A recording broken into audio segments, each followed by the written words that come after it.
dẫu chỉ là những ký ức trong nhạt nhòa trong nước, dẫu chỉ mình anh là tháng trước xưa khi em không về nữa, cho dù bao tháng phong ba xóa tháng năm khai qua, vẫn gì vẫn ngực trong tim anh mơ vẫn là xưa. Dẫu chỉ là những ký ức không còn đâu trong em, trong dòng tình yêu từ xưa đã trôi khi em quên một ai, để dù ai có ai anh đã yêu em, vẫn gì vẫn ngực trong tim anh mơ vẫn là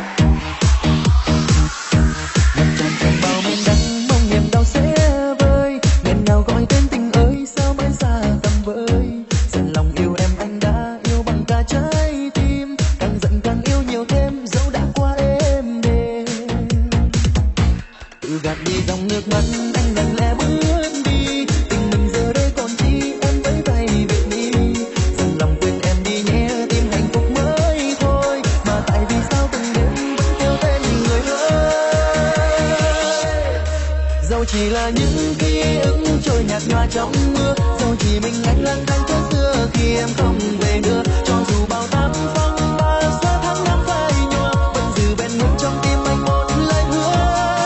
Dẫu chỉ là những ký ức không còn đong trong em, dẫu rằng tình yêu khi xưa đã phai khi em bên một ai, mặc kệ dù ai có nói anh đã yêu quá nhiều, vẫn giữ bên ngực trong tim anh một hình bóng là em.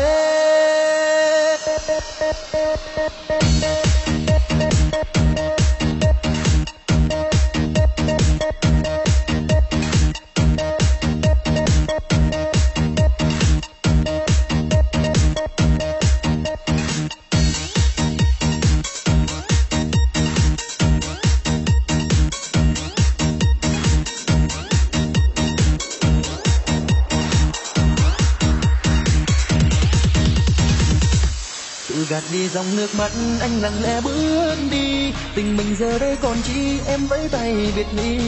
dần lòng quên em đi nhé tìm hạnh phúc mới thôi, mà tại vì sao từng đêm vẫn theo tên người ơi. Dẫu chỉ là những ký ức trôi nhạt nhòa trong mưa, dẫu chỉ mình anh lang thang chốn xưa khi em không về nữa, cho dù bao tám phong ba xóa tháng năm phai